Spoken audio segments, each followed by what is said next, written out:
में शाही एक में कोनी थी, तीन तीन में आ गई।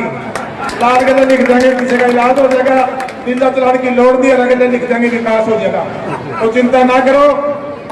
आप मंडल श्री गुरु रविदास सभा दिल की गहराइयों से मंत्री महोदय का स्वागत करती हैं, अभिनंदन करती हैं।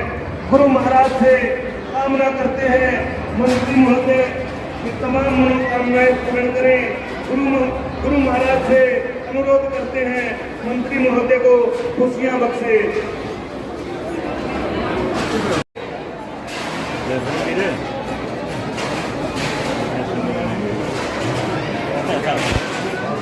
संत श्रोमणी श्री रविदास जी के 645वें जन्म दिहाड़े पर यहाँ बैठे हुए हमारे पूरे टोहाना हल्के से, मेरे टोहाना शहर से सभी गणमान्य अतिथिगण, अध्यक्षता में भी जिम्मेवारी लगी है अपने बच्चन साहब की, और भी अभी मैं देख रहा था सभी शहर के हमारे गणमान्य अतिथि यहाँ पहुंचे हुए हैं।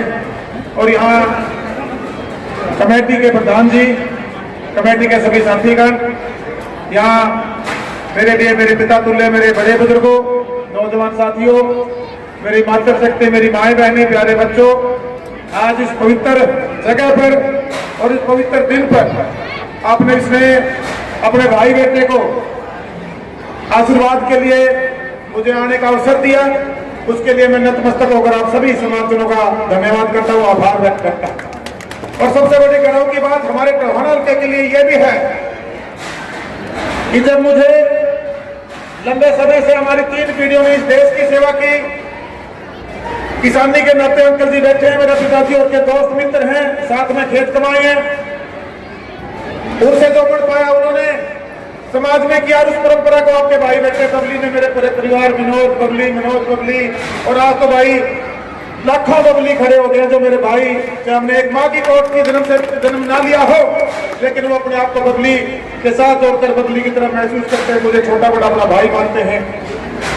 उन सबकी एक सोच थी कि हम टोहाना में बदलाव लेकर आए, साफ सुथरी राजनीति हो, मान सम्मान की राजनीति हो, जात पात से ऊपर उठकर राजनीति हो, डेवलपमेंट की राजनीति हो, और जो भाई ये लूटपाट और झूठ की राजनीति, इसका अंत हो, वो टोहाना हल्का वासियों ने करके दिखाया। साथ मुझे विधानसभा में भेजने का काम किया, वहां मैंने अपनी विधायकी आपके आशीर्वाद से, ईमानदारी से की, और जो एक विधायक की ड्यूटी होती है उसको निभाने का काम। और जो सच्चाई और अच्छाई की बात मैं करता हूं, सच्चाई के 2 रूप हैं। सच्चाई के साथ हर आदमी दिखना तो चाहता है, लेकिन होना नहीं चाहता। इसी तरह ईमानदारी के भी 2 रूप हैं।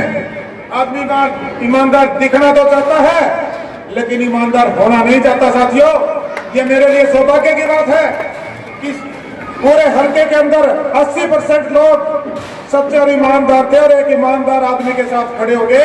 ये उदाहरण आपने स्थापित किया पूरे हरियाणा प्रदेश में, पूरे हिंदुस्तान में। आज ये पवित्र दिन है जब मुझे मंत्री के रूप में जिम्मेवारी मिली, मुख्यमंत्री जी ने दी, माननीय मनोहर लाल जी ने दी, उप मुख्यमंत्री दुष्यंत चौटाला जी ने दी। तो मेरे मन में ख्याल आया, पिछला समय कोविड की वजह से प्रदेश की सरकार की जो मंशा थी उस तरीके से काम नहीं हो पाया। जो डेवलपमेंट किस रूप में होनी चाहिए थी, मुझे कहते हुए कोई कोताही नहीं, क्योंकि कोविड की महामारी इस तरह से पूरे विश्व में आई, ना उसे हिंदुस्तान में जूता रहा, ना हमारे यहाँ हरियाणा प्रदेश में जूता रहा। मगर जी मैं, हमारे जो गांव के हालात है वो ज्यादा बेहतर नहीं। मैं एक महासफाई अभियान चलाना चाहता हूं, आप कृपया करके उसकी शुरुआत करें। देखिए उन्होंने कितनी बड़ी बात कही कि 2/3 आबादी की जिम्मेवारी बबली आपके ऊपर है, आपको ये शुरुआत करनी है। माननीय मुख्यमंत्री जी ने मुझे कहा, आदेश दिया। और साथियों, आज हमारे टोहाना हल्का के लिए ये फख्र की बात है कि इन महान संत के जन्मदिन पर इसकी शुरुआत हमने की, और वो टोहाने से हुई, पूरे हरियाणा में हुई, हिंदुस्तान में हुई। ये हमारे हल्के के लिए, आप सबके लिए और मेरे लिए खासतौर से फख्र की बात। साथियों, संत महात्मा अपना जीवन समर्पित करते हैं, जन सुधार में वो अपना जीवन समर्पित कर देते हैं, ताकि आम आदमी अपने जीवन को सुचारू रूप से जी सके। मैं तो एक ही अपील करना चाहूंगा, हमारे बच्चों को शिक्षित करना। शिक्षा एक ऐसा हथियार है जिसके माध्यम से आप अपने हक ले सकते हैं। शिक्षा एक ऐसा हथियार है जिससे आप अपने आप को इस देश के काम में लेके आ सकते हैं, अपने प्रदेश के काम में लेके आ सकते हैं, अपने परिवार के काम में लेके आ सकते हैं। आप मुझे इस बात की खुशी होती है जब मैं समाज में घूमता हूँ तो पहले मुझे जात पात गणित याद नहीं आया करती, लेकिन राजनीतिक तौर पर लोग इसमें इसका नजायज फायदा उठा लेते हैं। हमने तो एक ही बात सीखी हमारे परिवार में कि हमें इंसान के रूप में जन्म लिया है और इंसानियत के नाते अगर किसी एक इंसान के अगर हम जिंदगी में काम आ जाए तो वो इंसानी जीवन सफल मानते हैं साथियों। तो ज्यादा लंबा समय नहीं लूंगा।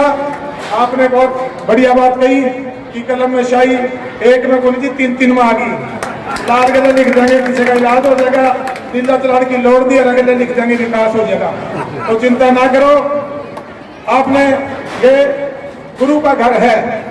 आपने एक बात कही, मैं उसमें एक बात जोड़ना चाहूंगा प्रधान जी कि चाहे किसी का 1 रुपए का ब्योट, चाहे किसी का 100 रुपए का ब्योट हो, जब इन चीजों में सबका वो 1 रुपया लगता है ना तो उसमें भगवान बसता है।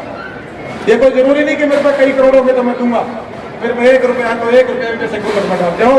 वो श्रमदान कर दो, काम ही आगे कर दो, एक दिन मजदूरी कर दो, मिस्त्री के साथ लगे ईंटें पकड़ा दो, लफड़ा पकड़ा दो, उससे बड़ा पैसा भी उससे बड़ा नहीं है, वो सबसे बड़ा दान है।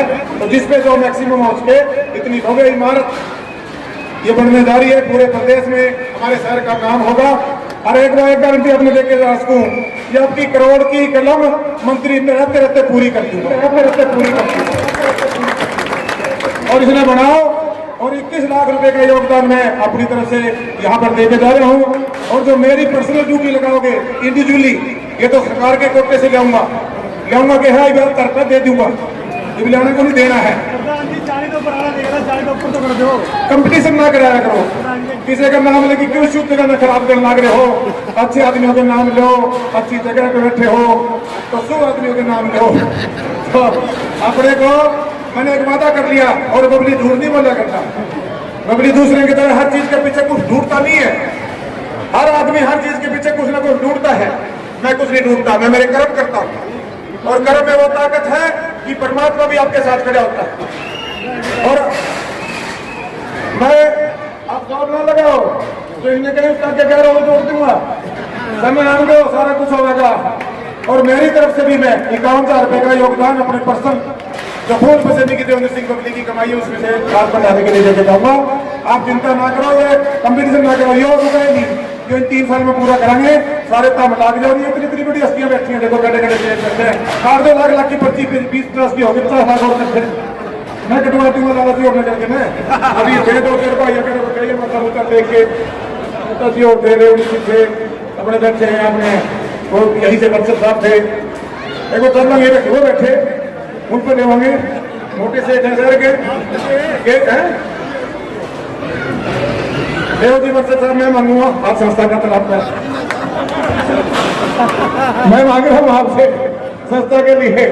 अपने शहर में दानी की कमी नहीं है, परवाह ना करो।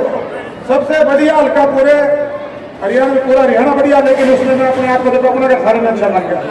मुझे मेरा हल्का सबसे बढ़िया लगता है और मुझे फख्र है कि आपकी सेवा करने का मौका इस परमात्मा ने आपके बीच में रहकर मुझे दिया।